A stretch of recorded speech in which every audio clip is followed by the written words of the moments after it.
नमस्कार, जयतु भारतः GST and other laws discussion and analysis के आज के अंक में आपका स्वागत है। CGST रूल्स 2017 में कुछ अमेंडमेंट किए गए हैं, उन्हीं के बारे में आज के अंक में जानकारी ले रहे हैं। पहला चेंज इनपुट टैक्स क्रेडिट के बारे में है। Central goods and services tax act 2017 का सेक्शन 16 का सब सेक्शन 2 वो कंडीशंस बताता है जिनके आधार पर इनपुट टैक्स क्रेडिट ली जा सकती है। इस सब सेक्शन 2 के अंदर यह क्लोज AA 1 जनवरी 2022 से लागू कर दिया गया है, जिसमें दर्शाया गया है the details of the invoice और debit note referred to in clause A has been furnished by the supplier in the statement of outward supplies and such details have been communicated to the recipient of such invoice or debit note in the manner specified under section 37। अर्थात जो supplier है उसने invoice और debit note उनकी जानकारी अपने GSTR 1 में दे दी है और वह जानकारी हमें सेक्शन 37 में बताए अनुसार कम्युनिकेट कर दी गई है। अर्थात हमारा जो GSTR 2B रिटर्न है उसके अंदर वो जानकारी मिल गई हो, तभी हमें इनपुट टैक्स क्रेडिट मिलेगी। इसी के संदर्भ में यह जो CGST रूल्स का रूल 36 उसका सब रूल 4 है, उसमें पहले जितना इनपुट टैक्स क्रेडिट हमारे GSTR 2A स्टेटमेंट में दिखता था उससे 20% ज्यादा ले सकते थे। उसके बाद में उसे घटाकर 10% किया गया, बाद में 5% किया गया। अब ये रूल 36 का सब रूल 4 पूरा अमेंडमेंट कर दिया गया है 1 जनवरी 2022 से। नए अमेंडेड रूल के हिसाब से no input tax credit shall be availed by a registered person in respect of invoices और debit notes the details of which are required to be furnished under subsection 1 of section 37। जो invoice और debit note की details section 37 के sub section 1 में दर्शाना आवश्यक है, उनके बारे में इनपुट टैक्स क्रेडिट तब तक नहीं ली जा सकती जब तक ये नीचे की दो कंडीशन बताई है, A और B। A, the details of such invoices or debit notes have been furnished by the supplier in the statement of outward supplies in form GSTR 1 or using the invoice furnishing facility। या तो उसने अपने GSTR 1 में या invoice furnishing facility के माध्यम से वह डिटेल्स दी होनी चाहिए। And the details of such invoices और debit note have been communicated to the registered person in form GSTR 2B under sub rule 7 of rule 60। और जो यह इनपुट टैक्स क्रेडिट ले रहा है उसे फॉर्म GSTR 2B के अंदर वो डिटेल कम्युनिकेट की जानी चाहिए। तो ये दोनों ही कंडीशंस फुलफिल होनी चाहिए, और वैसे भी जब तक कंडीशन A फुलफिल नहीं होगी तब तक वो कंडीशन B फुलफिल होगी भी नहीं, दोनों कंडीशन एक साथ ही फुलफिल होगी। तो अब जितना input tax credit GSTR 2B return के अंदर दिख रहा है उतना ही ले सकते हैं, उससे ज्यादा नहीं। एनुअल रिटर्न के बारे में छूटछाट दी गई है।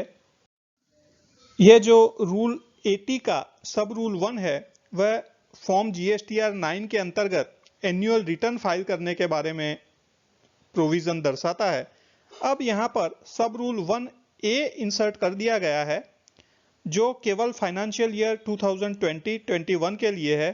इसके अनुसार फाइनेंशियल ईयर 2020-21 का एनुअल रिटर्न जो 31 दिसंबर 2021 तक फाइल करना था उसे अब 28 फरवरी 2022 तक फाइल करना है।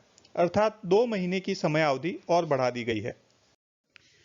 इसी प्रकार से फॉर्म GSTR 9C के अंदर जो रिकंसिलिएशन स्टेटमेंट फाइल करना होता है उन टैक्स पेयर्स को जिनका एनुअल एग्रीगेट टर्नओवर 5 करोड़ रुपए से ज्यादा हो, उनके लिए भी यह रिकंसिलिएशन स्टेटमेंट फाइल करने की अंतिम तिथि 31 दिसंबर 2021 से बढ़ाकर 28 फरवरी 2022 कर दी गई है। हालांकि इनकम टैक्स में रिटर्न फाइल करने की डेट 31 दिसंबर से नहीं बढ़ाई गई थी, लेकिन यहां पर GST के अंदर एनुअल रिटर्न फाइल करने की डेट 2 महीना और बढ़ा दी गई है। इसका उपयोग करके 28 फरवरी 2022 के पहले एनुअल रिटर्न और रिकंसिलिएशन स्टेटमेंट जिन टैक्स पेयर्स को फाइल करना है वे कर देने चाहिए।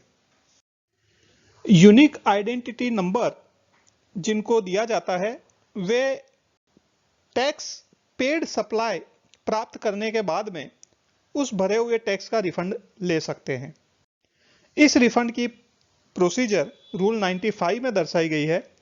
उनमें से क्या क्या कंडीशंस फॉलो करनी है यह दर्शाया हुआ है। The inward supplies of goods और सर्विस और both were received from a registered person against a tax invoice. एक तो रजिस्टर्ड पर्सन से प्राप्त होना चाहिए, टैक्स इनवॉइस के अंतर्गत प्राप्त होना चाहिए। Condition B, name and GSTIN और unique identity number of the applicant is mentioned in the tax invoice.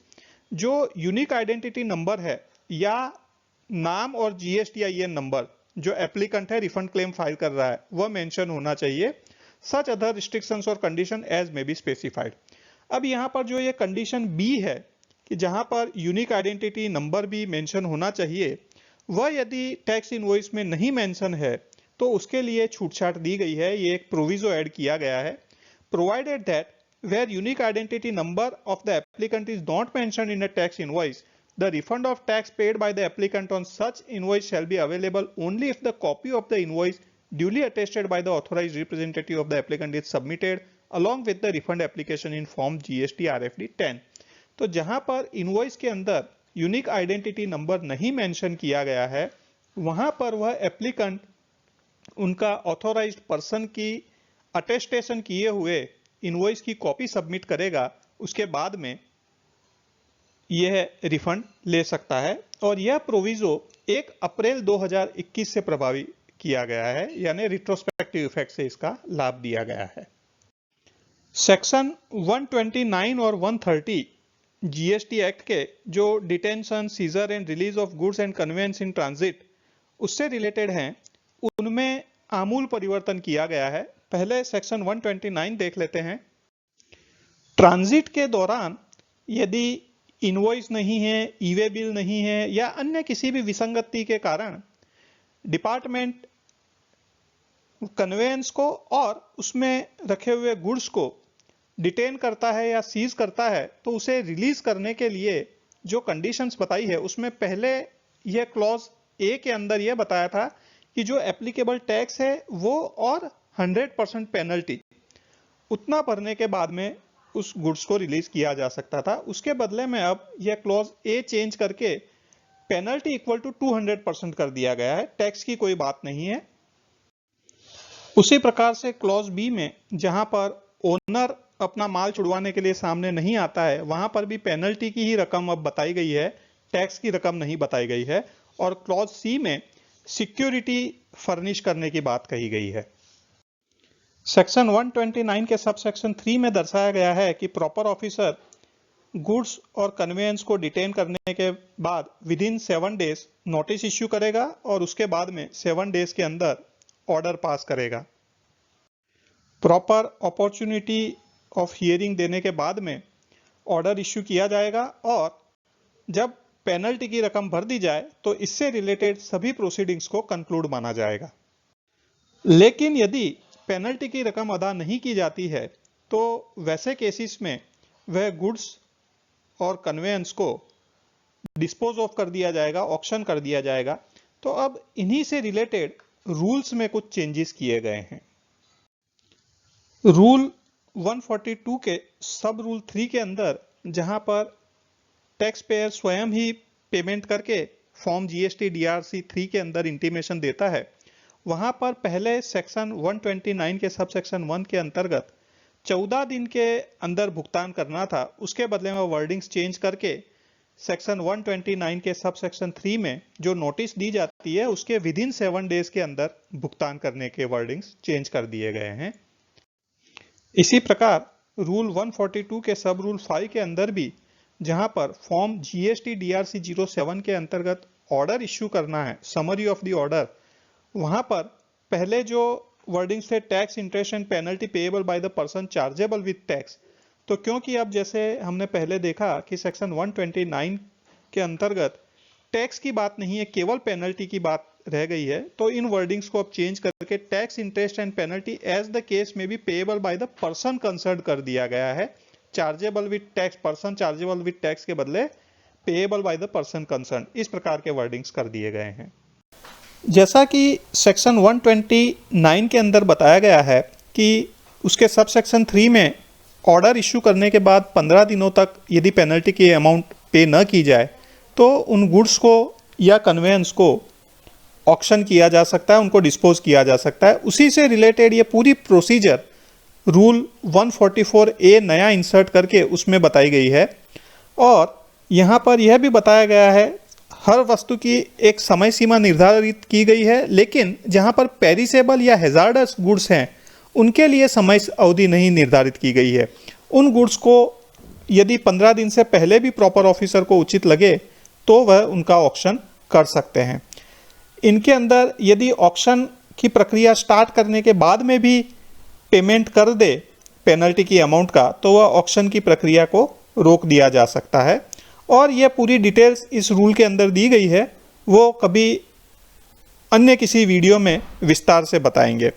इसी प्रकार से जो रूल 154 था उसको भी पूरा चेंज कर दिया गया है, उसको सब्स्टिट्यूट कर दिया गया है। रूल 154 के अंतर्गत यह बताया गया है कि जो गुड्स या कन्वेंस उनको सेल किया जाए ऑक्शन करके, तो जो प्रोसीड्स आएगा, जो रकम डिपार्टमेंट के पास आएगी, उनको किस प्रकार से किस क्रम में उपयोग में लेना है उसका क्रम बताया गया है। और यदि बाकी की रकम बच जाए तो उसका क्या करना है वह भी इस नए अमेंडेड रूल 154 में बताया गया है। रूल 159 है वह प्रोविजनल अटैचमेंट ऑफ प्रॉपर्टी से रिलेटेड है। इसके अंदर भी कुछ अमेंडमेंट किए गए हैं। जैसे ये सब रूल 2 है, उसके अंदर यह दर्शाया गया है the commissioner shall send a copy of the order of attachment to the concern revenue authority और ट्रांसपोर्ट अथॉरिटी। जिस अथॉरिटी को बताना है उसे यह कॉपी देना है ऑर्डर का। यह तो पहले भी लिखा हुआ था, लेकिन कौन से फॉर्म में, तो यह फॉर्म भी यहाँ पर लिख दिया है। अब जो DRC 22 फॉर्म है उसके अंदर भी कुछ चेंजेस किए गए हैं। आज के अंक में बस इतना ही। धन्यवाद। Please like share and subscribe.